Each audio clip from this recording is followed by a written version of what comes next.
Elizabeth Lai Koresh, Master of Fine Arts student at Rutgers University.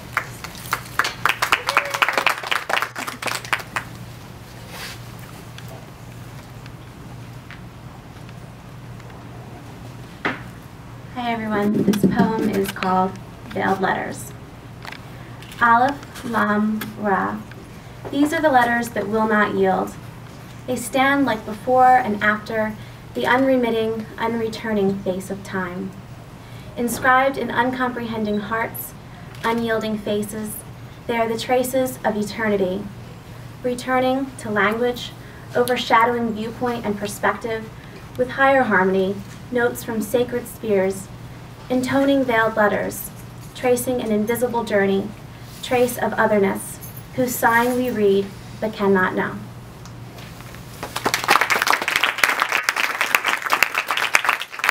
Favorite poem is titled Muslim Manifesto.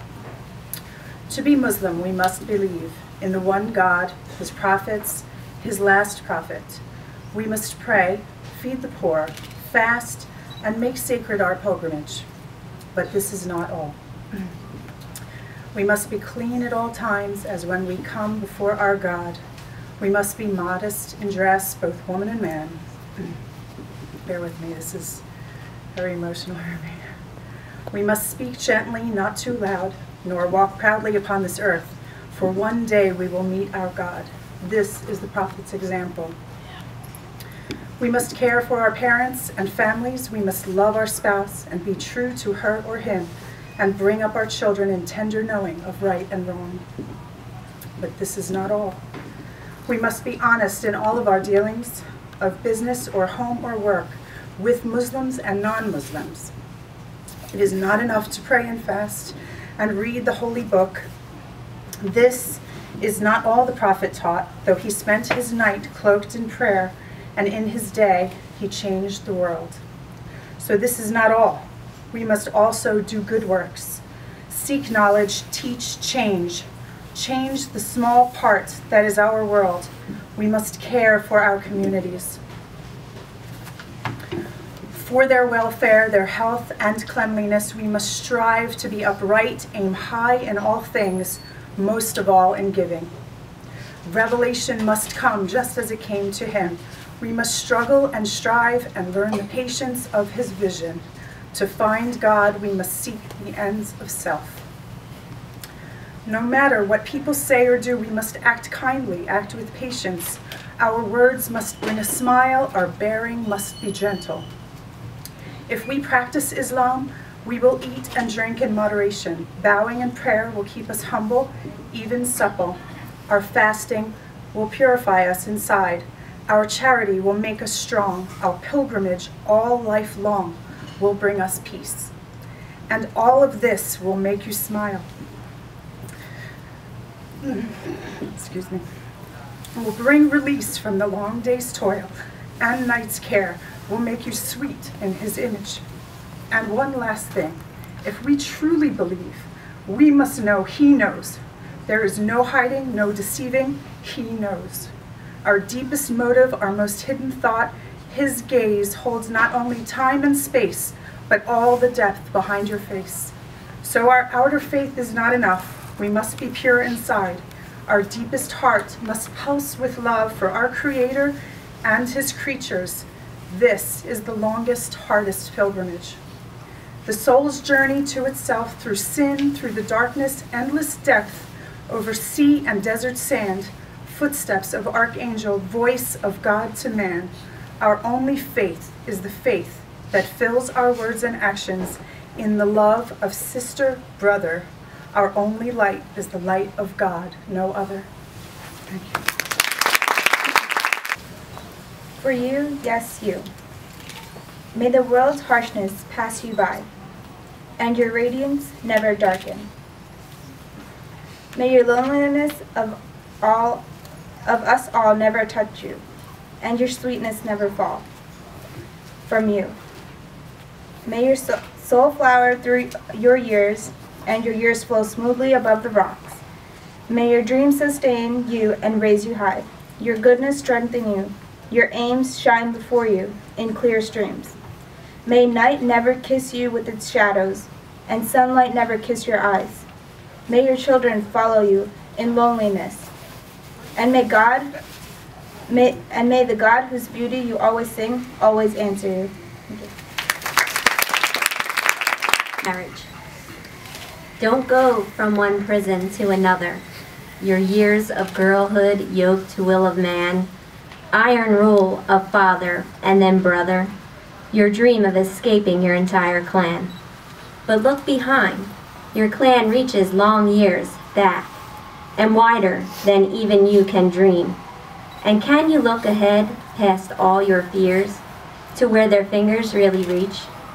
What seems to be your ideas are theirs. They'll grip your heart from down below. The young man to whom you run will prove old with each daily chore. Enslaving you again, there'll be no room for who you think you are, even in your own room, the one you reserve for sin. There's too many of you here. Do you mind if I don't read these off? Okay, some time ago I was rummaging about through a number of volumes of poetry, and I came across a nice little one here that I'm going to read for you. I don't actually remember who it's by, but I know there are a lot of poems about religion and foreign places, and I think the word Muslim came up a few times, so I felt it my patriotic duty to report him immediately to the FBI. However, notwithstanding his dubious credentials, let me read this one for you, called Letter to Our Children. Children, forgive us. We have burned the earth. We have been wasteful. There is not much left for you, much of anything.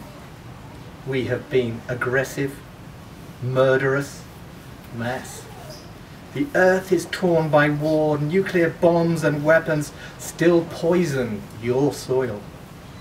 Children starve by the thousand, while we thirst for oil, and you will starve by the million.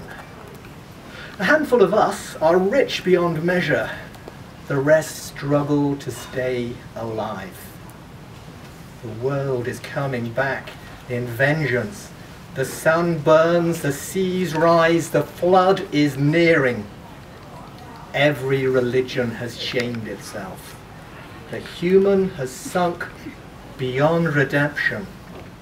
We have made your life impossible. We, your fallen parents, can you ever forgive us? Thank you. The poem is Avenues. It's on page 68 if you're following along.